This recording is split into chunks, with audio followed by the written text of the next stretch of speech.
Ver demais é um dom, mas também é uma maldição. E quase sempre é um exílio. Quem enxerga fundo demais sente demais. Quem sente demais carrega o mundo nos ombros e ninguém vê. Porque a inteligência, ao contrário do que se imagina, não traz alívio, traz peso. O olhar afiado capta as contradições escondidas. Percebe o que não foi dito. Sente o que paira no ar. E no silêncio entre as palavras, adivinha verdades que muitos passariam uma vida negando. Mas quem vê demais aprende cedo que não pode dizer tudo o que vê. Que a lucidez assusta, que a profundidade afasta. E que o excesso de consciência em um mundo que prefere a superfície transforma o lúcido em estranho.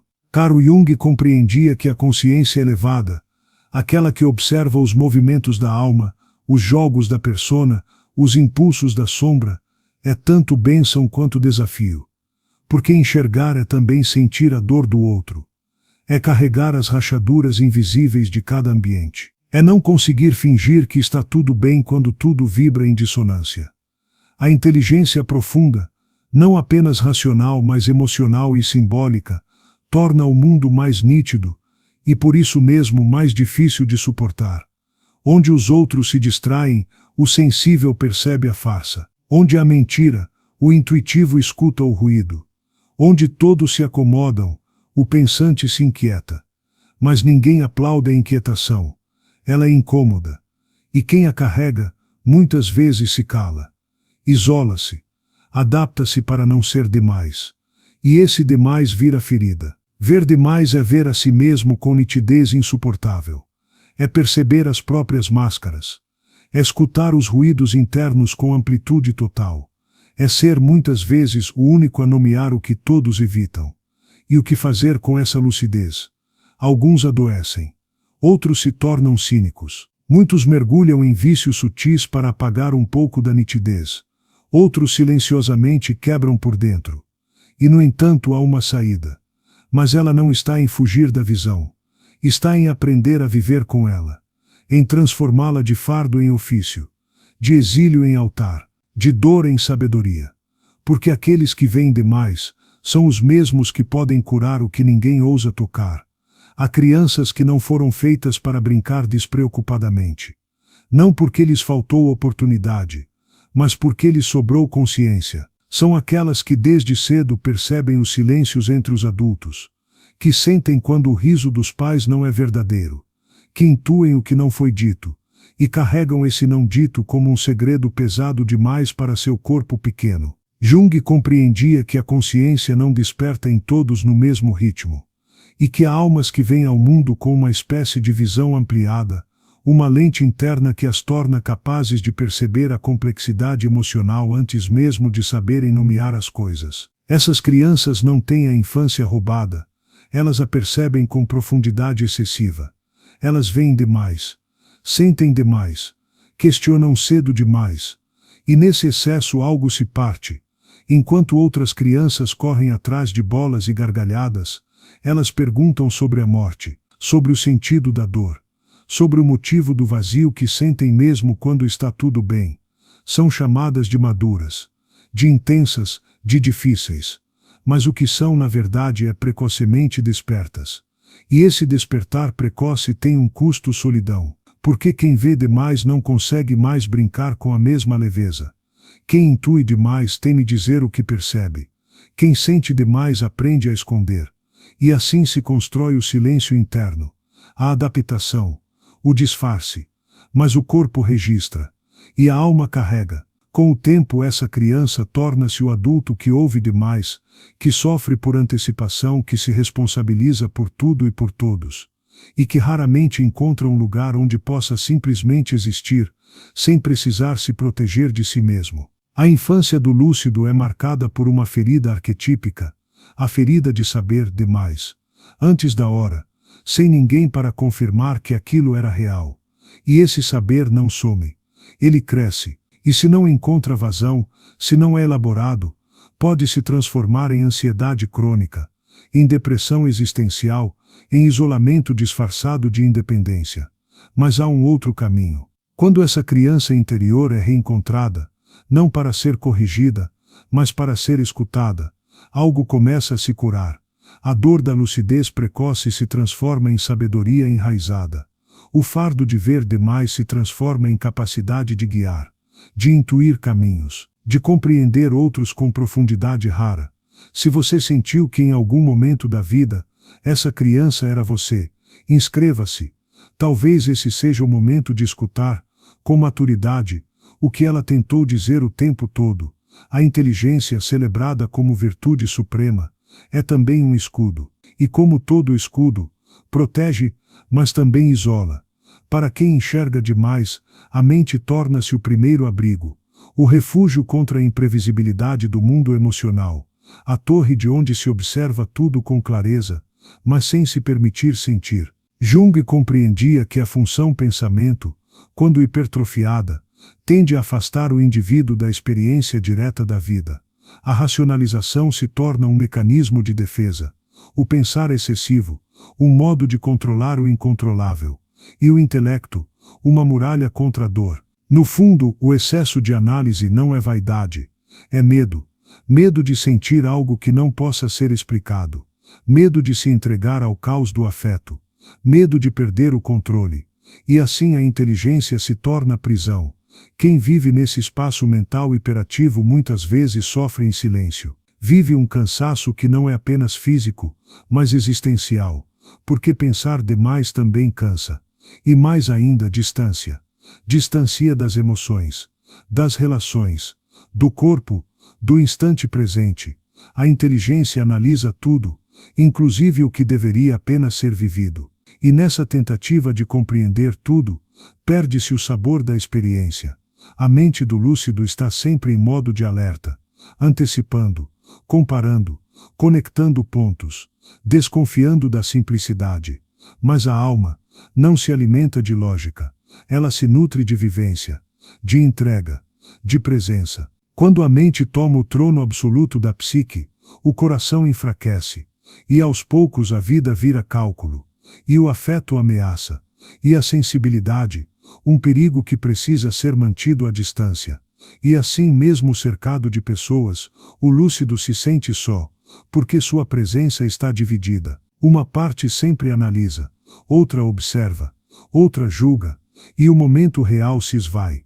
Não é que a inteligência seja inimiga, ela é preciosa, mas quando usada como defesa constante, ela vira casulo, e o casulo, se não se rompe, vira cárcere. Para que haja liberdade interna, é preciso reintegrar o pensar ao sentir, é preciso permitir que a mente descanse, e que o corpo e o coração falem, porque por trás da lucidez exausta há sempre um pedido velado: deixe-me apenas viver. Mas viver exige baixar a guarda, abrir-se ao desconhecido, aceitar não entender tudo. E esse movimento, paradoxalmente, só a verdadeira maturidade intelectual pode fazer. Reconhecer que a vida é maior do que qualquer análise. Nesse ponto, a inteligência deixa de ser prisão, e começa a ser ponte. Ponte entre a razão e o mistério, entre o controle e a entrega, entre o saber e o ser. Há uma solidão que não se explica com palavras. É a solidão de quem vê demais, de quem sente demais, de quem percebe o que ninguém parece perceber. Essa solidão não vem da falta de companhia, mas da ausência de partilha real. É estar rodeado de vozes, mas sem encontrar eco. É dizer algo profundo e ser recebido com silêncio desconfortável ou desdém. É perceber que aquilo que em você é sensível, intuitivo, simbólico, em muitos, é invisível.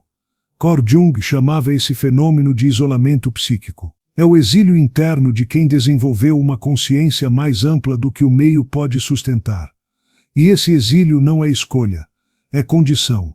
A dor do isolamento psíquico é sutil, mas constante. Ela habita os silêncios das conversas rasas. Ela se intensifica nas festas em que a alma não está presente. Ela pulsa nas relações onde a escuta é mecânica e a profundidade, indesejada. Quem vive nesse estado aprende a se adaptar.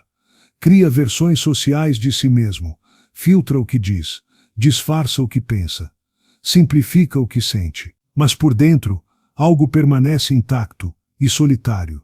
Um núcleo que espera ser encontrado.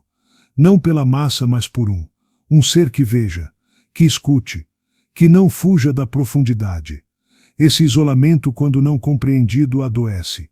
Pode virar depressão, desinteresse pela vida, fadiga existencial, sensação de que não há lugar para mim no mundo.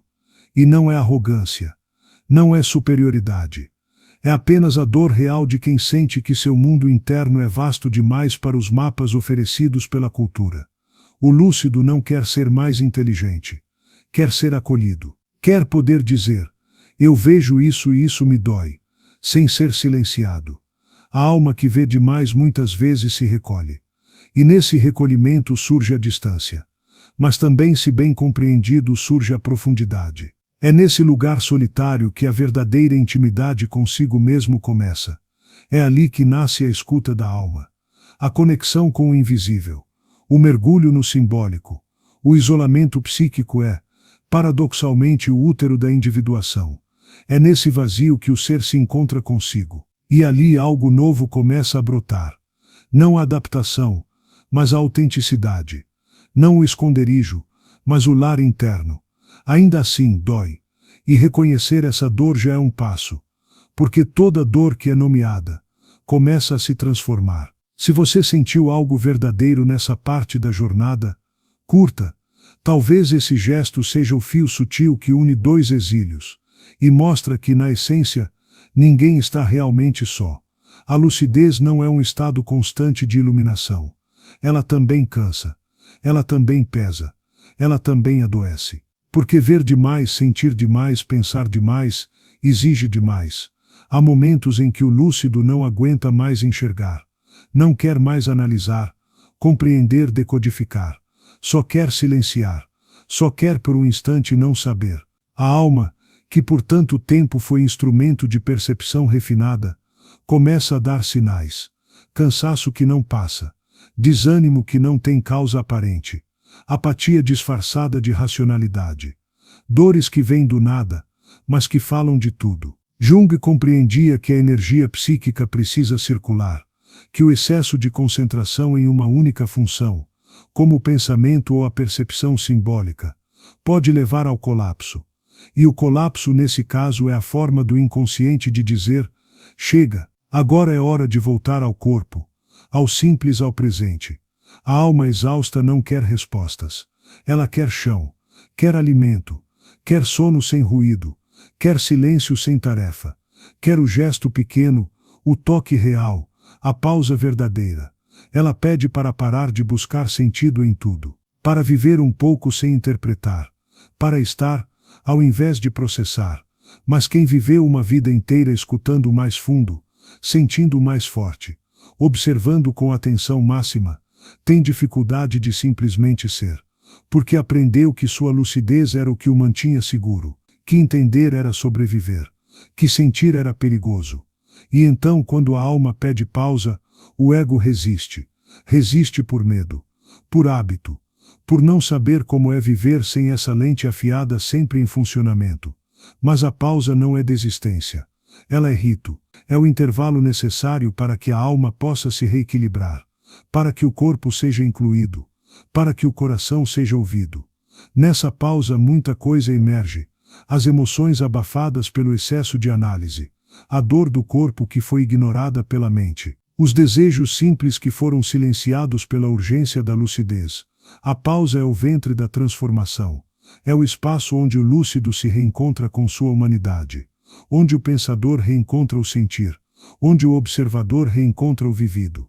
Nesse descanso profundo, a alma se alinha. Ela deixa de ser ferramenta e volta a ser casa. Ela não precisa mais justificar sua existência com intensidade constante. E assim, o lúcido descobre um novo tipo de sabedoria, a sabedoria da pausa, do descanso como prática espiritual, do silêncio como escuta ativa, da presença como medicina, porque ver demais sem pausa destrói. Mas ver com ritmo, com cuidado, com espaço, cura. E a cura começa quando se entende que até a luz precisa sombra, até a consciência precisa silêncio, até a alma mais desperta precisa dormir. Quando a mente silencia e a alma descansa, algo mais sutil começa a se manifestar, algo que não vem da lógica, nem da memória, nem da análise, vem de um lugar mais profundo, mais antigo, mais silencioso. É a intuição. A intuição não compete com a razão, mas fala outra língua. É o modo como a alma lúcida se comunica quando os filtros do intelecto se retiram. Ela sussurra enquanto a mente grita. Ela revela enquanto o pensamento formula. Ela antecipa enquanto o raciocínio ainda busca conexões. Para Jung, a intuição era uma das 4 funções fundamentais da psique, ao lado do pensamento, sentimento e sensação. Mas, diferentemente das outras, a intuição não parte de dados externos. Ela brota do inconsciente como visão, pressentimento, certeza súbita. E para quem vive com a mente sempre em alerta, a intuição pode parecer incômoda. Ela não traz explicações, traz sensações. Ela não obedece a argumentos. Ela impõe sua presença, mesmo que seja ilógica. A alma lúcida, quando amadurece, começa a confiar na intuição como bússola silenciosa, não como superstição, mas como radar refinado da verdade interna. É ela que indica o que está vivo, mesmo quando tudo parece morto. É ela que alerta sobre o que não é dito, mesmo quando tudo parece cordial. É ela que diz sim ou não com clareza visceral. E depois a mente corre para justificar.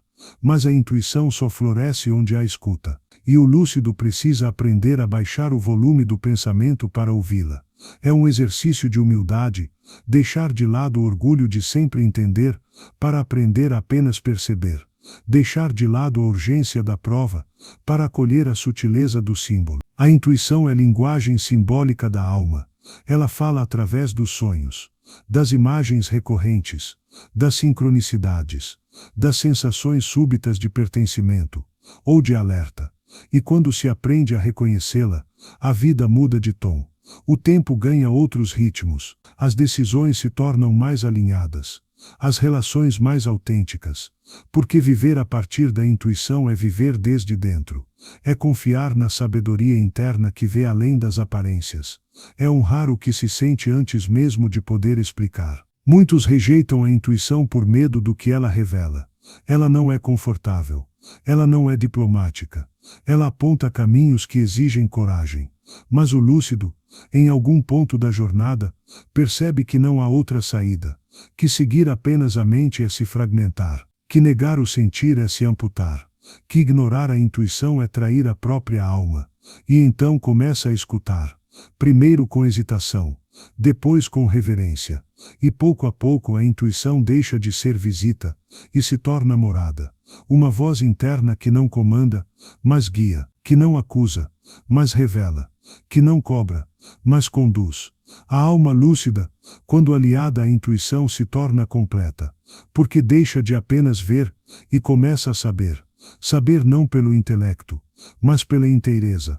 Saber com o corpo, com o coração, com o silêncio. E esse saber é sabedoria viva. A alma lúcida, depois de tanto se fragmentar, esconder, resistir e sobreviver, descobre um espaço que antes parecia perigoso, mas agora é sagrado, a solidão escolhida.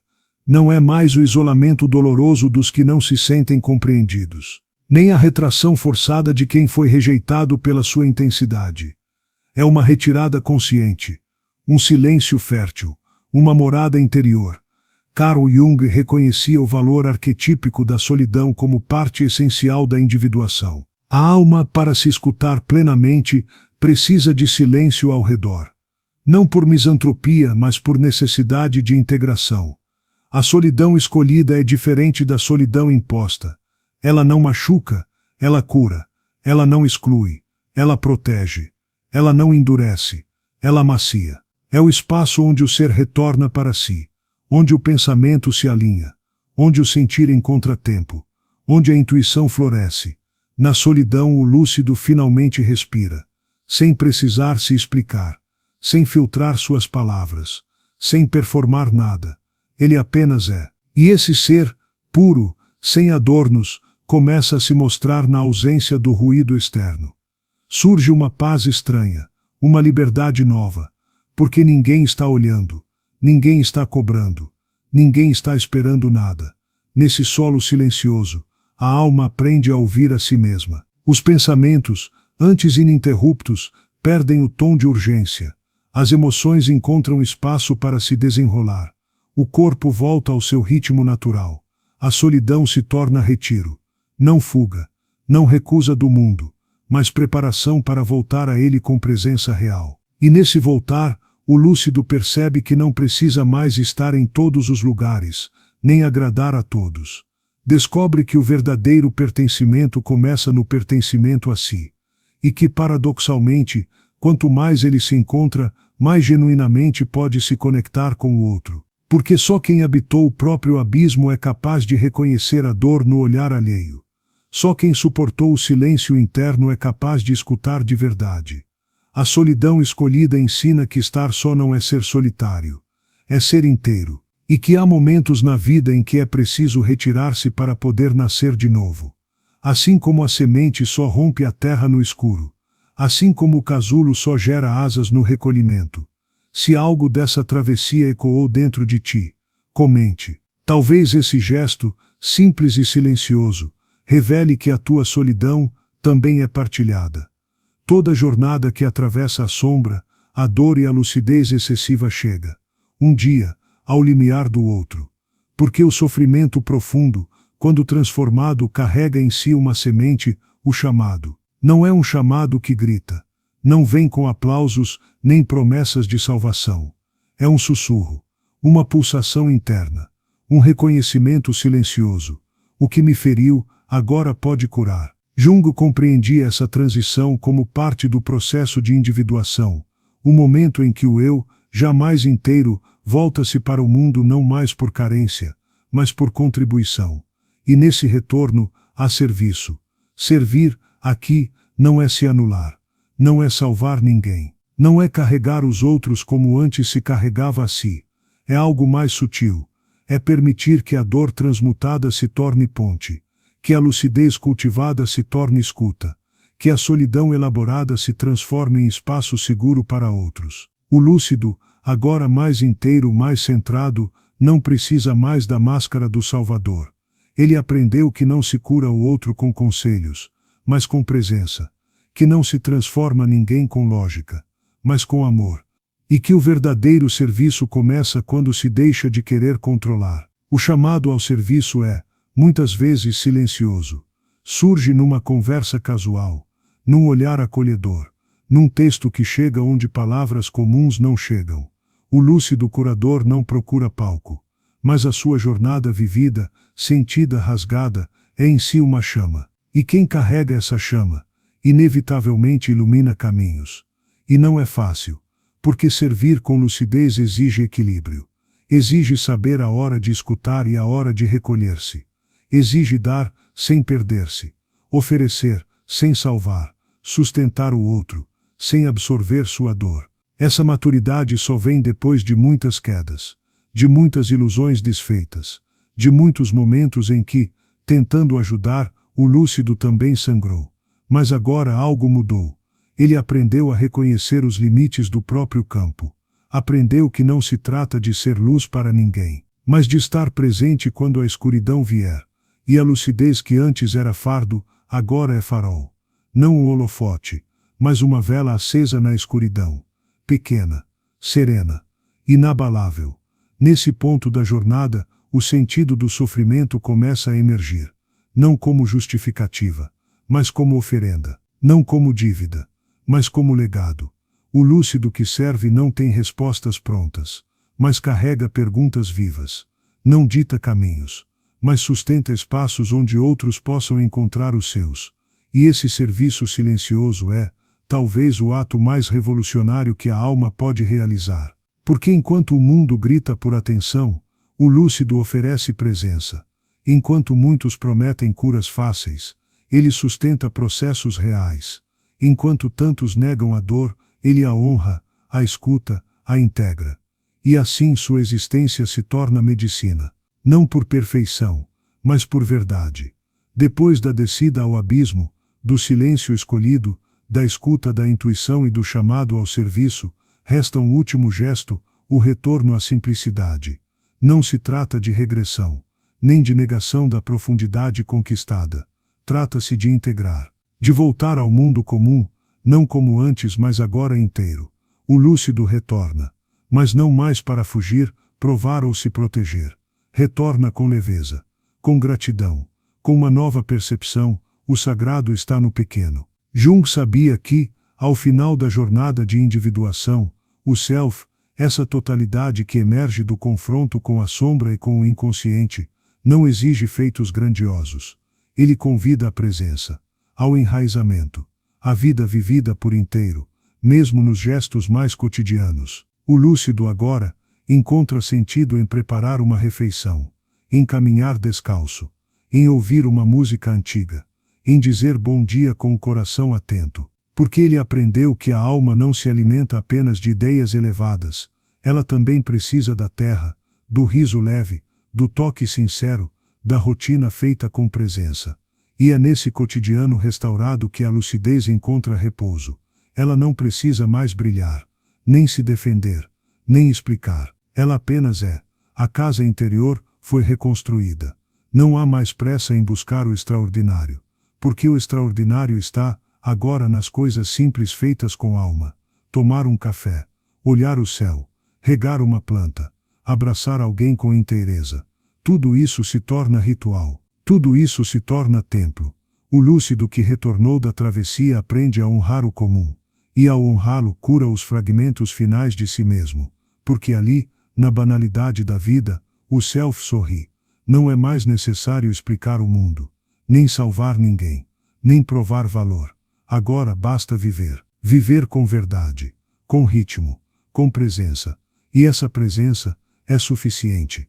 Esse retorno à simplicidade é, paradoxalmente, o ápice da jornada, porque mostra que a profundidade real não é afastada da vida, é fundida com ela. O lúcido agora habita o tempo, não está mais à frente nem atrás, está aqui. E aqui, cada gesto é inteiro, cada palavra é escutada, cada respiração, um reencontro. A busca cessou, não porque não haja mais o que buscar, mas porque tudo o que era procurado já está presente. A vida simples torna-se símbolo, e o símbolo torna-se carne. A alma repousa. Depois de tudo, resta o amor, mas não o amor como fuga, nem como promessa, nem como necessidade. O amor que nasce da lucidez não vem para preencher, vem para transbordar. Vem porque há espaço, porque houve travessia, porque o coração, antes exausto de tanto compreender, agora pode finalmente sentir. A mente que vê demais, que por tanto tempo foi abrigo, prisão, ferramenta de sobrevivência, descansa. E ao descansar, ela se torna canal, canal para um amor mais amplo, mais maduro, mais silencioso. Esse amor não é possessivo, não exige reciprocidade imediata. Ele é, como a luz do sol, como o vento que toca sem pedir licença, como a terra que sustenta sem cobrar. A lucidez agora não separa, ela une, ela vê com profundidade, e ainda assim escolhe acolher. Ela sabe do caos humano, e ainda assim permanece aberta. O lúcido, antes cansado de carregar o mundo, agora o abraça com compaixão, porque entende que todos estão, em algum nível, tentando fazer o melhor com aquilo que sabem, e que a maior sabedoria não é saber mais, mas amar apesar da imperfeição, apesar da dor, apesar da sombra. Amar porque a alma sabe que no fim tudo o que buscamos é isso, pertencimento, toque, escuta, presença. E é isso que o lúcido oferece agora. Não mais teorias, não mais máscaras de superioridade, mas humanidade crua, inteira, gentil. Ele não busca mais convencer ninguém. Ele não precisa ser entendido por todos. Ele apenas ama e segue. Esse amor é revolução silenciosa. É resistência contra o cinismo. É remédio contra a fragmentação. Porque a mente que vê demais, quando aprende a descansar, revela seu dom mais precioso, a capacidade de amar profundamente com lucidez. E esse amor lúcido transforma tudo. Transforma as relações, transforma os espaços, transforma o próprio destino. Ele não promete perfeição, mas sustenta a presença. Não exige retorno, mas oferece raiz. Não se apaga, porque não depende do outro para brilhar. Se essa jornada falou contigo, inscreva-se. Aqui, seguimos juntos nas travessias silenciosas da alma. Se algo dentro de ti se lembrou de si mesmo, curta. Esse gesto, pequeno e honesto, também é forma de amor. E se alguma parte dessa jornada encontrou eco em tua história, comente, porque ao colocar palavras no que sentimos, transformamos dor em ponte, e o que era solidão, vira comunidade desperta. A mente lúcida pode ser fardo, mas atravessada com coragem, torna-se dom, e esse dom, quando guiado pelo amor, não apenas vê o mundo, o transforma.